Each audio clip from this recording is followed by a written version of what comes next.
You need to ask yourself, are you ready for the journey? Are you ready for the hard work? Are you ready to make sacrifices? Running a business can be tough, so it makes sense that managing your business accounts shouldn't get in the way of what you do best. But it's easy with Sage accounting tools on your smartphone, your tablet, or your laptop. It's accounting for wherever you are on your business journey. Go to sage.co.uk/journey. Sage, accounting for the journey. Blog Talk Radio.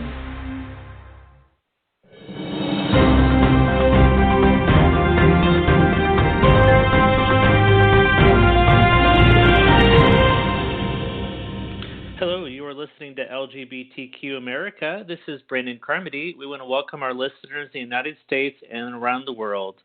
There is so much going on in the world right now, folks, and in the United States, it's just almost untrackable.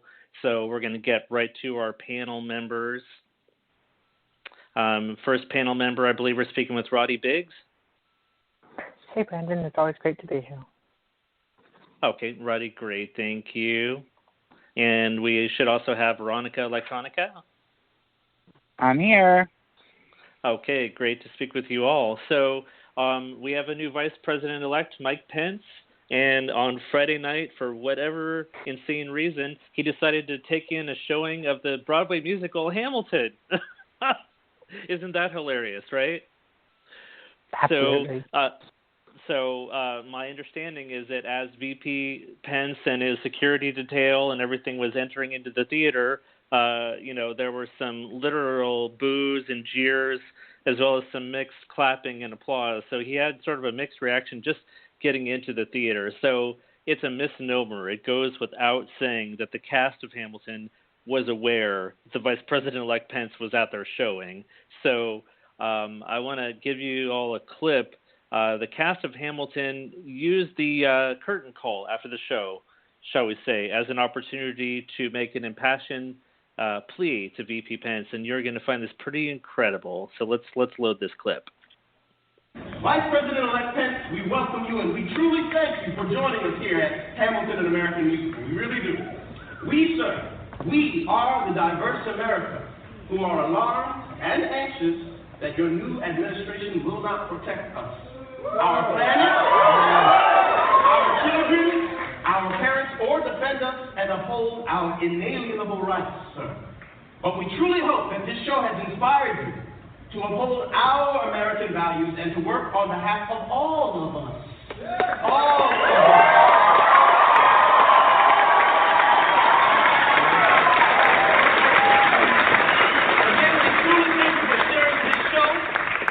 Wonderful American story told by a diverse group of men and women of different colors, creeds, and orientations.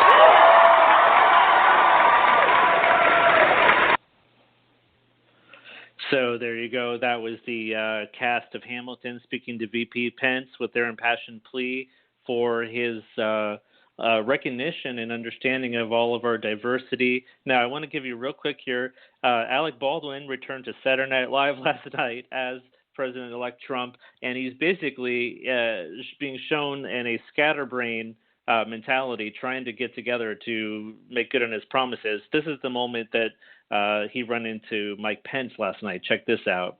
I heard you went to see Hamilton. How was that? It was good. I got a free lecture. I heard they booed you. Absolutely. I love you, Mike. You're the reason I'm never going to get impeached. So... Okay, so we're coming over to Veronika, Elektronika. Clearly, the Hamilton story is kind of the big story of the weekend. What did you think? I think I did see it shortly after they posted it. I have lots of friends back home in New York, so it showed up pretty quickly on my Facebook feed. And I think that was probably a decision that the stage manager or whoever on the cast made, and probably not an easy decision. I mean, because it takes some guts to do something like that, to confront no matter who the public official or the public person is in the audience. I mean, it's not common for something like that to happen on Broadway, and I just think that they took that opportunity. And part of the clip that you didn't play was when they told the audience, take out your cell phones and record this. This needs to be captured. And that's, I think, how a lot of that kind of got out online. It was was because the cast actually did implore the audience to make sure that they captured the moment on film. And the vice president was actually on his way out of the theater, and he paused him and said, "Please don't leave. We have something to say to you." So, I mean, it was a very calculated PR moment. I mean, I don't want to say it was PR for the show, but I'll say it was PR for the moment and what he wanted to say. I mean, I congratulate the cast for doing it, but I think that putting the vice president on the spot like that is a little sideways. But you do what you have to do, and you take the opportunities that you can take because, I mean, that's just how the democracy works. You take the opportunity when you can take it. This is what democracy looks like, right? Exactly. Okay, Veronika, awesome. Roddy Biggs, Hamilton, big story of the weekend. VP Pence decided to take in the showing, and there is the political backlash. What do you think? I love it. I thought it was hysterical and amazing that they did that. And maybe now some of us who actually want to see the show can get tickets. So I'm all for it. And right after it happened, I went to Twitter and said, hey, if you're really taking this boycott Hamilton thing seriously, give me your tickets because I love to see it, and put hashtag equality with it. So people are taking advantage of it, and it's amazing. And I commend anyone who's going to do something on that scale because, I mean, America is founded on equality, and Hamilton speaks to that spirit. So good job, guys. Definitely. Thank you, Roddy. Yeah, and it's true. I hear that Hamilton tickets are really hard to get. So, maybe we can all go as a group showing. So we have a couple of digital guests here, guests that have pre-taped their statement. So Tara Dublin was on the show last night. And so here we go. Here's Tara Dublin's response to the Hamilton video. There are several layers here to unpack. So first of all, when he did enter the theater, we know he got booed. Which I believe that's, and that's part of the reason why they're all complaining. Oh, they booed him. Really? What'd you do to Hillary? Let's not even. And then, for the Chode to respond with that the cast owes Mike Pence an apology for that is like, first, it makes you want to just find him and shake him and say, really, what's wrong with you? How do you watch that or listen to it and not hear the respect in it that, in my opinion, Mike Pence does not deserve? And then you hear the dignity in it, and you hear the honest plea from everyday American constituents making a plea to their political representative who happens to be present. And part of a politician's job, regardless of party affiliation, is to listen to all of their constituents, which Mike Pence does not do. All right. Thank you, Tara Dublin. We also had Cameron Whitten on the show this morning, who has been involved with the PDX resistance, and he's been streaming live on Facebook all of the protests and various different events going on here in Portland with the resistance. So Cameron Whitten weighed in on the Hamilton situation. Here we go. I'll just first of all say that Donald Trump has been saying all kinds of stuff on his Twitter all kinds of days. I really don't believe that Donald Trump even believes half of what he puts on Twitter. And for me, it's really sad considering everything that happened this past year, seeing how President-elect Trump ran his campaign, which was super divisive, very much targeted people with personal insults, from Republicans to Democrats, people of all political persuasions, actually harassing people, and documentation of him talking about sexually assaulting women and all these other, the lawsuits that he's taken against people, actual actions and things that he said and done that have actually harmed people. And what we just heard was completely civil, was completely open-minded, and was a conversation, and the fact that that could be translated into harassment makes no sense to me.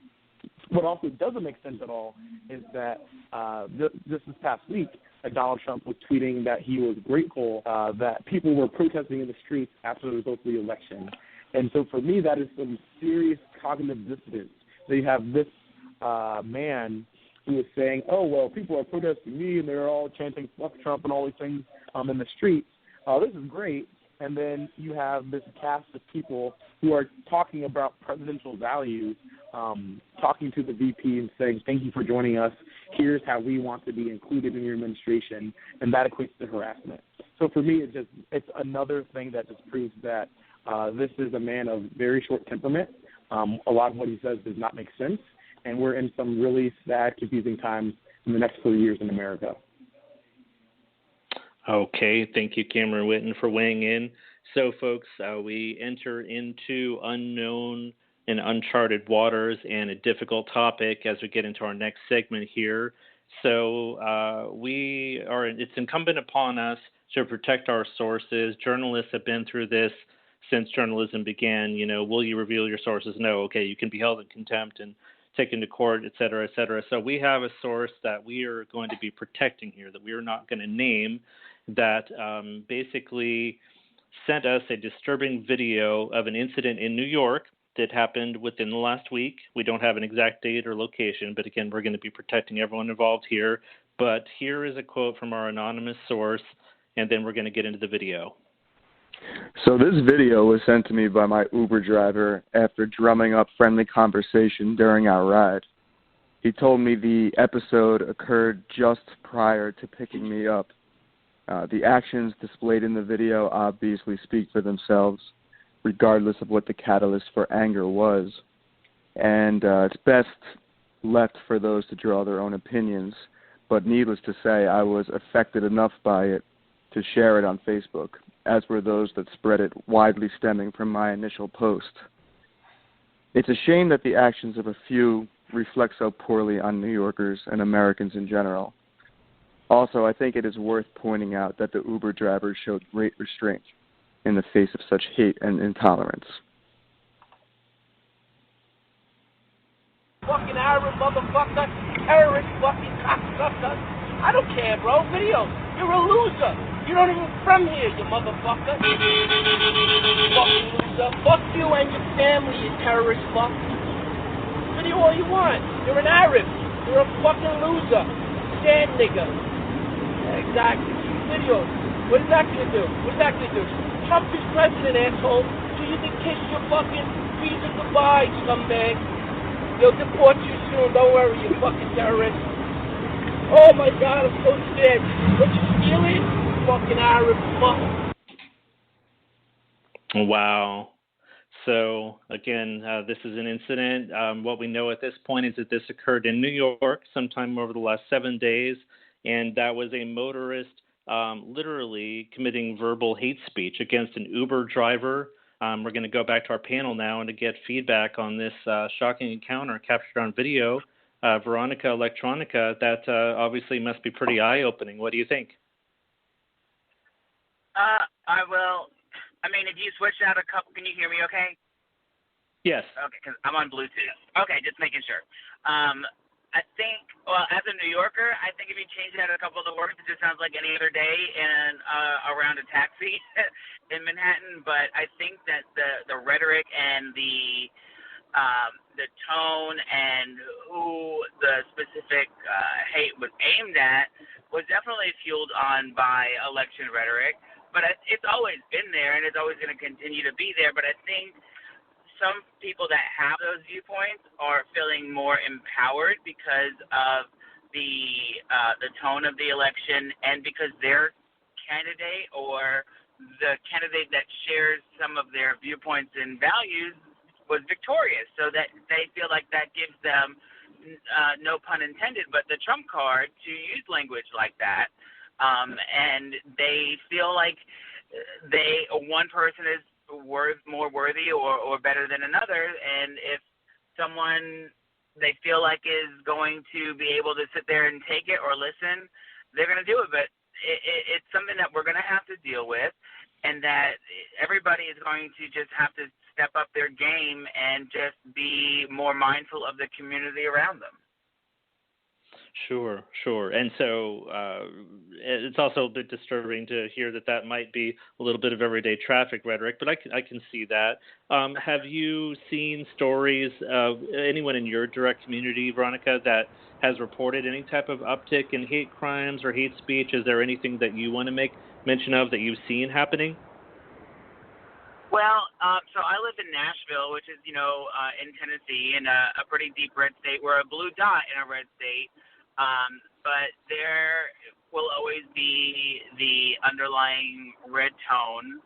However, we did have a queer person murdered in Nashville just a few days ago after the election, and not saying that it's election related, but hate crimes in general have been either more reported or more prevalent since November 8th in the U.S., and Nashville, unfortunately, has also been part of that statistic.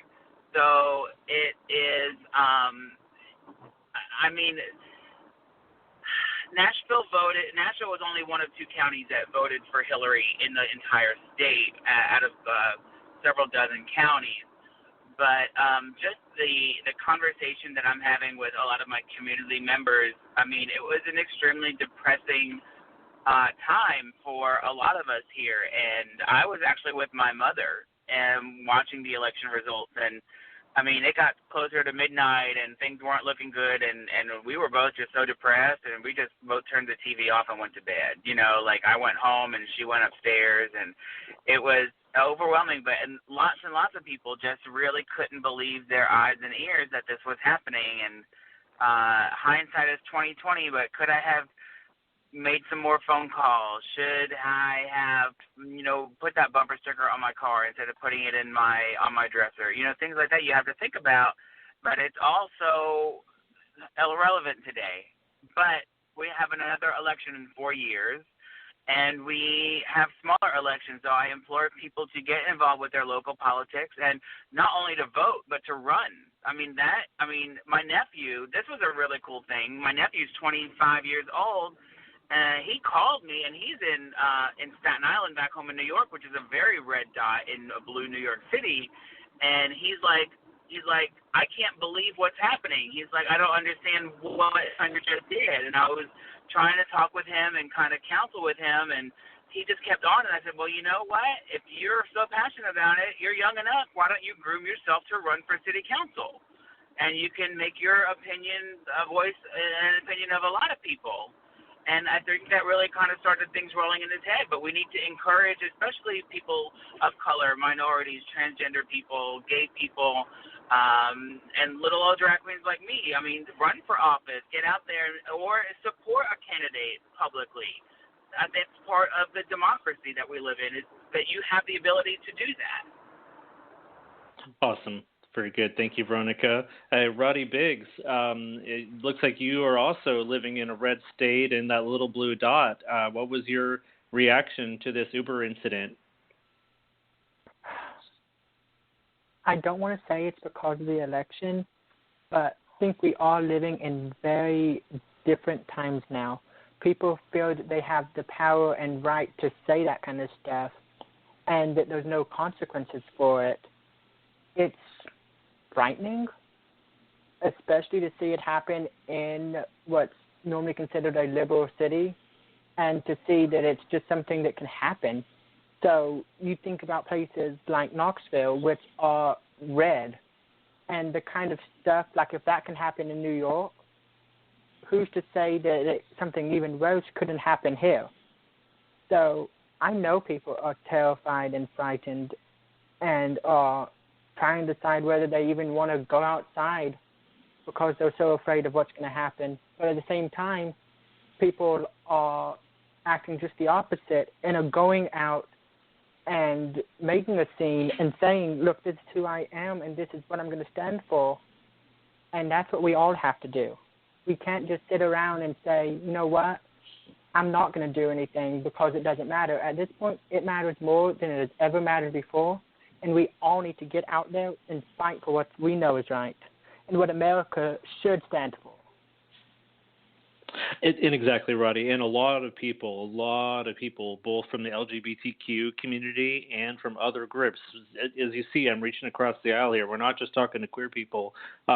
Everyone has got this surprisingly similar message about mobilize, mobilize, mobilize, organize. And, in downtown Portland the other day, we're like, okay, is there anyone here from the PDX resistance? Is there anyone here from this group? And so they were just taking a roll call of like what kind of groups were there. It was really, really fascinating. So we have our digital panelists that have already pre-taped their responses. In all due respect to them, we want to get their comments in. Special Agent Jay, we want to give Special Agent Jay a chance to respond to the video here. My first reaction is disgust, and not because of the words, but because of the fact it didn't surprise or shock me at all. And I can tell you by the sound of that person's accent, I can almost place them to New Jersey or Massachusetts, somewhere in the Northeast corridor, and that is someplace, for whatever reason, since the election, there has been a marked increase in hate crime, verbal assaults, physical assaults, and things like that. And I always kind of assumed that, the Northeast would be a bit more progressive, but I suppose I was wrong about that assumption. I guess I was just kind of assuming it was some sort of Leave It to Beaver sort of enclave, but apparently it's quite different. Do you see some sort of free license that these, in the media is describing them as white nationalists? They're using these politically correct terms. They don't want to call the alt-right white supremacists. They don't want to come out and create that type of controversy. So white nationalist activity and speech is on the uptick. Do you think that the result of Donald Trump sends a message to them, to that alt-right group and to that movement, that they now have open license to treat America and people within it that they don't agree with, minorities, the way that they want to? I mean, do you think that we're going to see an increase in this type of hate crime and hate speech? Do you think that this is just the beginning? Absolutely. Absolutely. And if the best that Trump can do to quell this sort of surge is to look in the camera and say, stop it, without actually doing anything, I mean, that's just laughable in and of itself. And absolutely, I mean, we have all these people who are uneducated, typically white evangelicals between the ages of 18 and 35. They have no idea from their butthole from a ditch in the ground, and, they just eat it up. It doesn't matter whether something he says has been disproven time and time again by multiple sources. It doesn't matter. If it's on the internet, it's true. And the way he speaks of women, that just says, well, if my president can talk like that, then I can talk like that too, and I'll grab a woman by a certain part of her anatomy because I can. The president said I can. All right, Special Agent Jay, thanks for weighing in on the video. And we have one more response from Tara Dublin, who's making her first appearance with us on LGBTQ America. Here's Tara Dublin. Wow. Well, with him saying, what does it do? What does it do? What does the filming do? Well, it exposes you. That's what it does. And it's one more incident that we have that we can, instead of saying, oh, this guy said this to me, it's here. Here is video. Here is video of a hate crime. Here is evidence of a hate crime. Do something with this. It's not hearsay. I can see and hear it, so it's real and it's in front of you. So when I hear that, to me, it's almost like, we knew that this hate existed in our country, and if you believe that it did not, then you've been living under a rock, because we know that this exists. I will say that in the last election, it certainly was not like that, or the one before, and the hate speech has grown more emboldened with the rise of the internet, and up until we had the Chode as the candidate for the Republican Party, people didn't really yes. because I can't call him by his name. People really kind of kept a lid on that. It might boil over in the streets if you got into an altercation, but it wasn't every day, and it wasn't all day, and it certainly wasn't every day, all day online. The Chode has given his followers blanket permission to behave this way. He has said it's all right, as he has said it by his example. All right, Tara Dublin, thanks for weighing in. So a special note for our listeners, and this is on a somber one, but this is very important to the community. Today is Transgender Day of Remembrance. So I'm reading right now from the It Gets Better Twitter. We remember the trans lives we have lost this year, and we are determined to create a better life for today's trans youth around the world. And then on the Human Rights Campaign, they wrote, "End transgender violence. At least 21 transgender people, most of them women of color, were murdered in 2016. Join us in standing against hate." So I want to talk to our live panel that's here right now. Roddy Biggs, I'm going to start with you. Will you tell me about Transgender Day of Remembrance? What does today mean to you? And what are the people in the trans community that you talk to? What are they feeling right now? So, to me, today's a day that shouldn't even have to exist, and I'm horrified that it even does.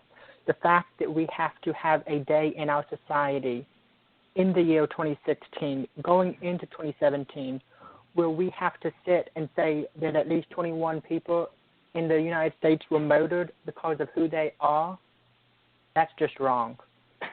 So it's a very dark day, but at the same time, it's a day that we're able to commemorate the heroes who just simply fought for being alive and who said, "This is who I am," and weren't afraid to show it.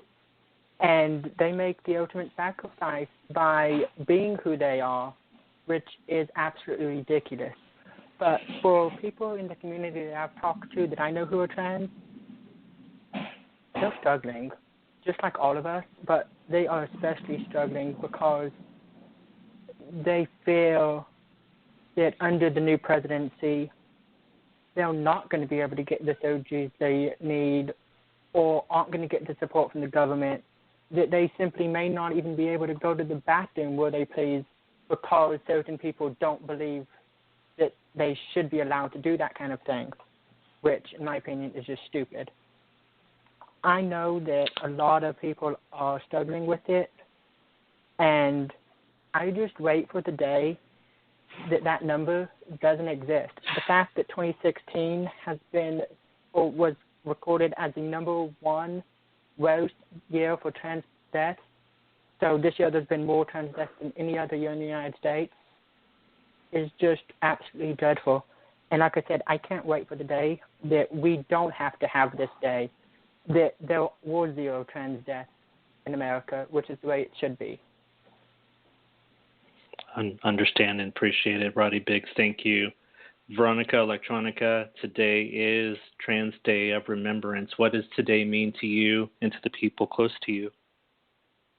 Well, I'm going to answer this in a couple of different parts. So my partner is trans, so it's a day that that we get to talk about quite a bit, and it's something that we think about on a daily basis all throughout the year. It doesn't have to be just this one day. And in Nashville, we actually have a pretty well-pronounced trans community, and we also have a really big get-together every year, congregation on November 20th every year. And I'm also a member of the Sisters of Perpetual Indulgence, which if you're not familiar with, you can go online and check it out. But it's an order of charity working drag queen nuns, and I am a member of the Music City Sisters. And for my novice project this year, we did a fundraiser to raise money to buy a headstone for a trans woman who was murdered in Chicago but was a native Nashvilleian, and she was murdered in 1996, and she had a headstone for these 20 years. So I chose to do this project, and we had the benefit on Sunday, so it kicked off Transgender Day of Remembrance here in Nashville, and we raised almost $2,000 to purchase Christian Page a headstone so that she no longer is just a patch of grass and a forgotten story, but she actually has her name back, and her monument can be a monument to all trans people that can come and pay their respects to their fallen friends. And I think that when you do something like that, and it wasn't just one person giving a check for $2,000, it was a room full of people at Nashville's biggest gay nightclub, and it was people online all over the world donating money for this cause. And we didn't just buy a headstone; we actually changed history, because every year at our ceremony, we read Christian's bio, and the last sentence is always the same. She lies in an unmarked grave in Woodlawn Cemetery. Well, this year it gets to change, and it will change forever. So I think that if people work within their communities to make the communities a safer place and to make it more of an accepting place, I think we can make it so that there are fewer and fewer names on that list every year. That's incredible. All right, Veronika, I really appreciate that. Thank you. So, again, we want to thank all of our panelists today, Veronika Elektronika, Roddy Biggs, Tara Dublin, Special Agent J, guest Cameron Whitten, and our anonymous guest that brought us the video. Thank you all for being on LGBTQ America. So we're going to close out today with a musical moment of silence in honor of Transgender Day of Remembrance.